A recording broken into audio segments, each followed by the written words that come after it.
Se abre la audiencia en vista pública. En el expediente número 4536-2014, formado por amparo en única instancia, promovido por Isidro Cardona Osorio, contra la Corte Suprema de Justicia, Cámara Penal. La Secretaría General Adjunta hará relación del acto reclamado y de la petición de fondo formulada por el postulante y efectuará las advertencias reglamentarias respectivas de la presente audiencia.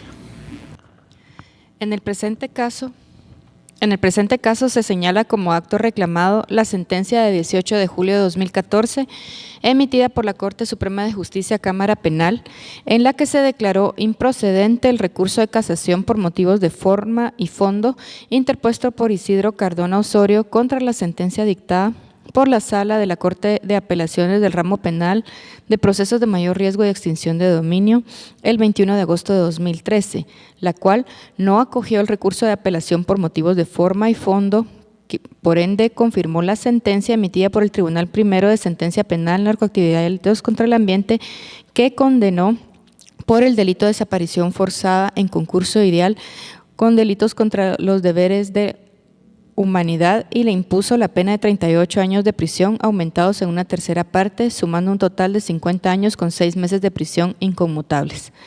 En su petición de fondo, el postulante solicitó que se le otorgue amparo y consecuentemente se deje en suspenso definitivo la resolución recurrida, ordenando emitir nueva sentencia apegada a derecho. De conformidad con el Acuerdo 1-2013 de esta Corte, se hace conocimiento de quien intervendrá en la presente audiencia, que para hacerlo cuenta con un tiempo de 15 minutos para pronunciarse estrictamente sobre el fallo recurrido y expresar la existencia o no de agravios que éste le representa. Además, deberá dirigirse directamente al tribunal, alegar en forma oral y abstenerse de dar lectura a cualquier documento, salvo autorización del presidente, concretarse el asunto planteado, ser breve, preciso y conciso y abstenerse de proferir expresiones irrespetuosas respecto a los miembros del tribunal. Eso es todo, señor presidente.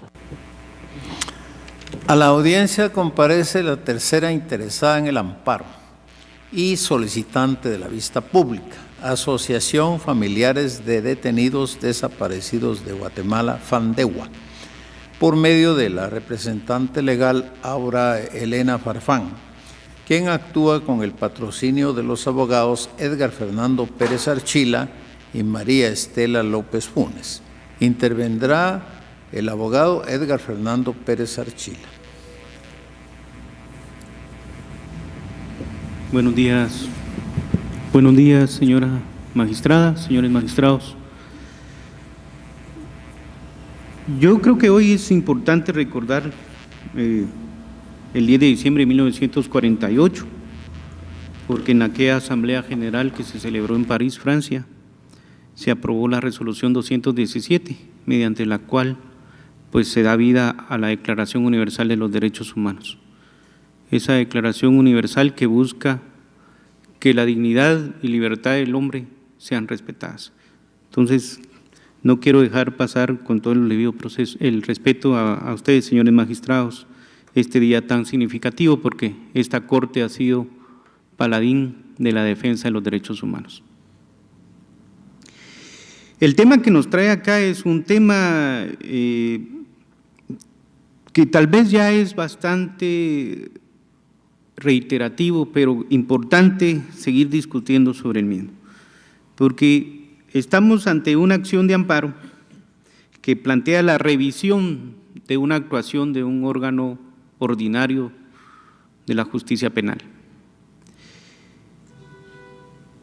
Y el fondo de esa revisión es sobre los crímenes cometidos que se juzgaron en su oportunidad dentro de ese proceso penal ordinario. Pero estos crímenes tienen realmente una importancia trascendental a través de la cual el Estado de Guatemala, no de hace unos pocos años, sino desde hace muchos años, se ha comprometido a cumplir. Porque el fondo de este amparo, en el cual se alega la violación al artículo 12 de la Constitución Política de la República, y más específicamente la violación al principio del debido proceso, bajo la argumentación de que hay una concusión de delitos, es importante argumentarlo y plantearlo en este foro ante ustedes. ¿Por qué? Porque estamos ante crímenes de trascendencia internacional, como lo son la desaparición forzada de personas y los delitos contra los deberes de humanidad, que no son otra cosa sino los crímenes de guerra. Y en ese sentido, Guatemala, que vivió este conflicto atroz durante 36 años, no cumplió sus obligaciones internacionales en cuanto a los convenios de Ginebra del 12 de agosto de 1949. Por eso es importante, señores magistrados, hacer esta pequeña relación de estos hechos, de estas figuras delictivas. Porque cuando hablamos de los convenios de Ginebra o crímenes de guerra, estamos hablando de esas reglas que rigen la guerra. Pero recuerden ustedes que ahí tenemos el artículo 3 común de los 4 convenios que se aplican también a aquellos conflictos que no son entre estados o entre naciones, que son para aquellos conflictos de naturaleza no internacional y que sobre todo protegen a la población civil y protegen a la población civil de aquellas atrocidades o ofensas que se hacen a la dignidad del ser humano sin ser parte beligerante en un momento determinado en un conflicto. Esto está combinado con lo que después, nacido de estos conflictos, se vino a configurar como una figura delictiva, perdón por la reiteración, la desaparición forzada, que nace con las guerras internacionales y particularmente la invasión, o guerra mejor dicho, y represión que el gobierno francés dio a Francia, dio a Argelia como una de sus colonias que estaba pretendiendo pues buscar su independencia. Y ahí pues ustedes podrán buscar un libro importante que es sobre la guerra moderna de Roger Trinquier, que explica cómo efectivamente se fue aplicando esta figura de la desaparición forzada para atacar a aquellos que se consideraban opositores o enemigos del status quo que podía imperar en aquellos momentos en Argelia que pretendía ser independiente. Esto llega a la América Latina y se aplica con rigor en el Cono Sur, pero con todo el conflicto de la Guerra Fría, ya saben ustedes que llega hasta nuestras naciones y no somos ajenos a la aplicación de estos sistemas. Y por eso Guatemala, dentro de las conversaciones,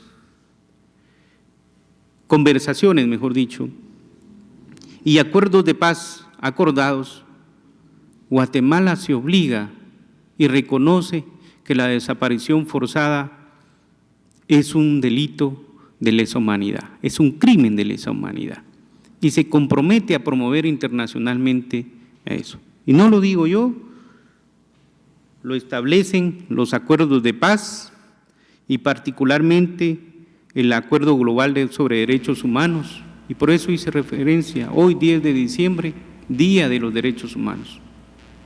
Este acuerdo global, en su numeral 3, establece claramente cómo el Estado de Guatemala debe luchar contra la impunidad de estos hechos. Debe hacer todos sus esfuerzos para que este tipo de hechos realmente no se vuelvan a repetir y cumplir con ese principio de la costumbre internacional para lograr la paz y la reconciliación.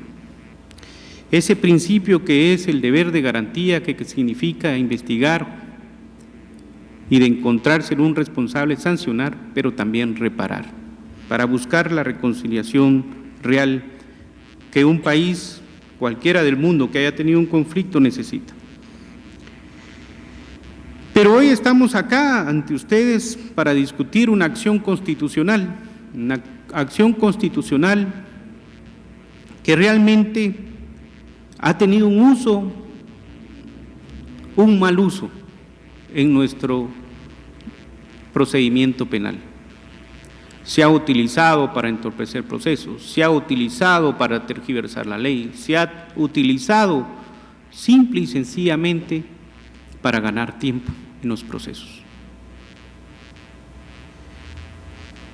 Y por eso hoy quisiera yo sé que yo no soy el menos indicado para explicar a ustedes el amparo, porque realmente la jurisprudencia y las resoluciones reiteradas de esta Corte son amplias en establecer la naturaleza del amparo, ese objeto que tiene el amparo, de prevenir que se violen derechos fundamentales que garantiza la Constitución, pero también que cuando se hayan vulnerado esos derechos, tratar de restituir en lo que se puede esas violaciones.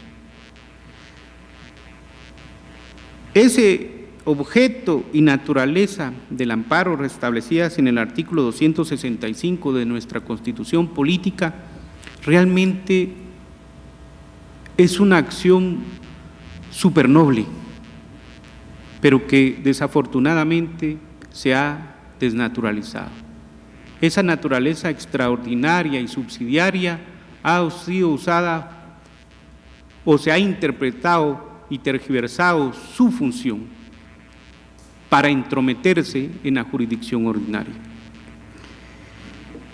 Y ahí yo creo que no estoy lejos de lo que esta Corte ha reiterado en tantas y tantas resoluciones desde tantos años. Y con la autorización del señor presidente quisiera leer un parrafito de una de estas resoluciones. Puede hacerlo. Gracias, señor presidente. Y el expediente 548 del año 93, dentro de este marco del cual estoy hablando, refiere: sin embargo, el uso de este instrumento constitucional debe hacerse de acuerdo a su naturaleza y a la ubicación que le da la ley de la materia, según la cual el amparo funciona como garantía de derechos constitucionales. Por esta razón, cuando se ha tenido la oportunidad para ejercerlos, no es apropiado invocar este instrumento de defensa, ya que este no es el medio para revisar lo resuelto, ni para decidir cuestiones de hecho controvertidas en un proceso previamente establecido, salvo decidir cuestiones de hecho controvertidas en un proceso previamente establecido, salvo el caso de clara violación a normas constitucionales. Y en ese sentido, yo aquí en esta sala he reiterado este párrafo constantemente en estas vistas públicas, en otros casos, con algunos de ustedes, pero no quisiera dejarlo de hacer el día de hoy. Estamos ante hechos que son considerados graves violaciones a derechos humanos, que han caído en la categoría de jus cogens, por lo cual es imperativo del Estado de Guatemala pues no dejarlos en la impunidad. Y ahí la Corte Interamericana de Derechos Humanos, en el caso de la masacre 2R versus el Estado de Guatemala, en su párrafo 235, le pide al Estado de Guatemala que para hacer efectivo el acceso a la justicia no sacrifique la misma justicia en pro del formalismo, en pro de la impunidad. ¿Y por qué lo hace? Porque en este caso que estoy mencionando, la masacre de las 2 R's, la acción de amparo se utilizó de una forma desmedida para entorpecer, para dilatar el proceso, que finalmente pues tenemos sentencias que incluso han llegado hasta acá, sentencias internas, que han de una u otra forma reparado y ha hecho efectivo ese derecho fundamental que es la justicia. Pero, insisto, hoy estamos aquí por esos hechos trascendentales que dieron lugar el 12 de enero de 1982. Un joven estudiante de Limbo que quería ser maestro, pero que tenía una visión y tenía un privilegio de tener el uso adecuado de la voz. Considerado un gran orador, campeón nacional en 1981 de oratoria y por eso llamado La Voz del Dragón, en 1981, cuando todavía se permitía esos eventos. Este joven estudiante que en sus discursos se atrevía a denunciar aquellas atrocidades que estaban cometiéndose y sucediendo en el país, fue vigilado, perseguido, sin que él lo supiera, porque lo único que anhelaba era ser maestro. Este joven estudiante se llamó Edgar Leonel Paredes Chehuen. Y ese 12 de enero de 1982, fuerzas de seguridad, paramilitares, para decirlo en sus palabras, lo detuvieron por ser considerado enemigo interno. Y eso no lo digo yo, eso es el contexto, y en el juicio se presentaron los peritajes para demostrar eso. Fue considerado un enemigo interno, y en ese contexto, pues, de guerra, en ese contexto de conflicto armado interno, él fue sometido a vejámenes, pero aparte de eso fue desaparecido. Y el día de hoy se desconoce su paradero. ¿Qué tenemos ante ustedes en esta acción de amparo? Hay un planteamiento de la defensa del señor Isidro Cardona que dice que se violó su derecho al debido proceso y derecho de defensa.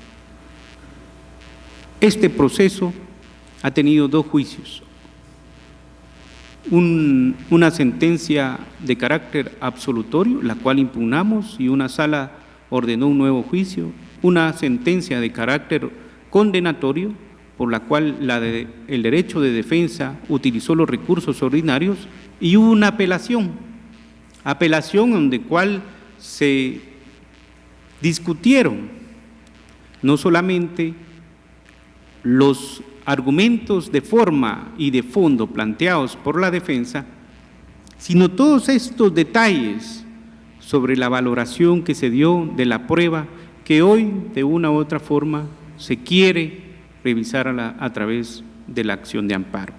Esa resolución fue dictada el 22 de agosto del año 2013, que confirmó la sentencia del 26 de marzo del 2013.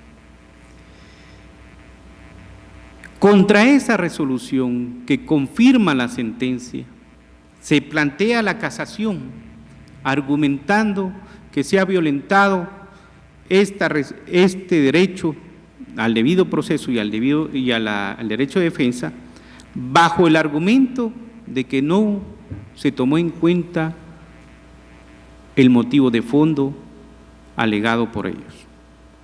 Cuando ustedes revisen este expediente verán que el motivo de fondo planteado por la defensa es la violación al artículo 10 del Código Penal, la relación de causalidad que da esta responsabilidad de las causas y efectos de las acciones cometidas por un imputado.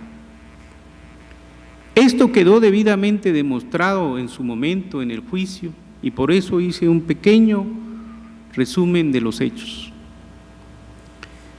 A este joven se le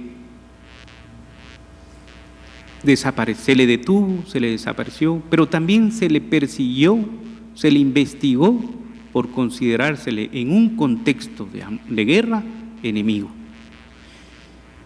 Y hoy día la defensa dice que hay una concusión de delitos. porque la desaparición forzada subsume de alguna manera los crímenes de guerra y confunde o tergiversa las acciones y elementos y derechos tutelados por una figura con la de la otra. Hay que entender que el conflicto aquí de los crímenes de guerra va más allá de una subsunción en otra figura. Estábamos en un contexto donde el Estado de Guatemala y sus operadores, y particularmente los agentes de seguridad del Estado y sus aliados, háblese de paramilitares, tenían esa potestad facilitada por el Estado de violentar aquellos acuerdos internacionales que debería de cumplir Guatemala. Guatemala es parte de los convenios de Ginebra desde 1952 y reguló un delito, que ese tipo de delitos complejos, por ser delitos de ley penal en blanco y que nos remiten a otros instrumentos para entenderlos e interpretarlos, pues es la figura que se da por la persecución que sufrió este joven estudiante por ser considerado en este contexto de guerra enemigo interno, y que al momento de detenérsele pues se cometen los vejámenes que prohíbe los convenios de Ginebra. Abogado, se ha excedido varios minutos, ¿podría ir haciendo sus conclusiones? Gracias, señor presidente, perdón, no me di cuenta del tiempo. Estoy concluyendo. Y finalmente la desaparición forzada que conlleva ese elemento de la libertad, privación de la libertad continua, que como ya dije, hasta el día de hoy continúa desaparecido. En conclusión, señores magistrados, lo que hoy yo vengo aquí a plantearles a ustedes es que efectivamente se declare sin lugar la acción de amparo promovida por el procesado Isidro Cardona Osorio y se confirme la sentencia de fecha 18 de julio del año 2014, dictada por la Cámara Penal de la Corte Suprema de Justicia, en el sentido de que no existe agravio, no existe violación al derecho fundamental del debido proceso y derecho de defensa garantizados por la Constitución Política de la República. Muchas gracias, señor presidente, muchas gracias, señores magistrados. Se clausura la audiencia de vista previa.